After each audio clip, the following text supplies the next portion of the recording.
భారతదేశ వ్యాప్తంగా జనగణన అనేటటువంటిది ఒక ఎక్సర్సైజ్ జరుగుతూ ఉంది. కులగణన అనేటటువంటి ఎక్సర్సైజ్ జరుగుతుంది. సెన్సెస్ వాస్తవానికి 2011లో జరిగింది. ప్రతి 10 సంవత్సరాలకు జరగాలి అంటే 2021లో జరగాల్సి ఉండే. కానీ 2021లో కోవిడ్ వచ్చిందని చెప్పి జనాభా గణన చేయకుండా వదిలేయడం జరిగింది.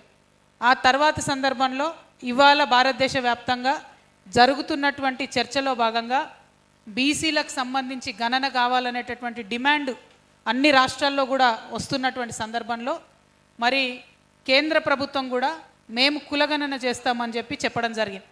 వారు కులగణన చేస్తామని చెప్పగానే అందరం కూడా వాస్తవానికి ఆశ్చర్యపోయినాం. ఎట్లా బుద్ధి వచ్చింది ఇట్లా వీళ్ళకు సడన్గా కులగణన ఎట్లా చేస్తా అన్నారని. ఎందుకంటే కులాల వారీగా గణన చేసినప్పుడు భారతదేశంలో ఉన్నటువంటి కమ్యూనిటీస్ అన్నిటి గురించి ఒక్కసారి లెక్క నిగ్గు తేల్చుకున్నప్పుడు వారికి ఇస్తున్నటువంటి బడ్జెట్ ఎంత, వారికి వస్తున్నటువంటి ఉద్యోగాలు ఎన్ని అనేటటువంటి ప్రశ్నలు సాధారణంగానే వాటిని వెనక నుండి బయలుదేరుతాయి. కాబట్టి మరి కులగణన అనేది మంచి కాన్సెప్ట్ అని అందరు కూడా సంతోషించినాం.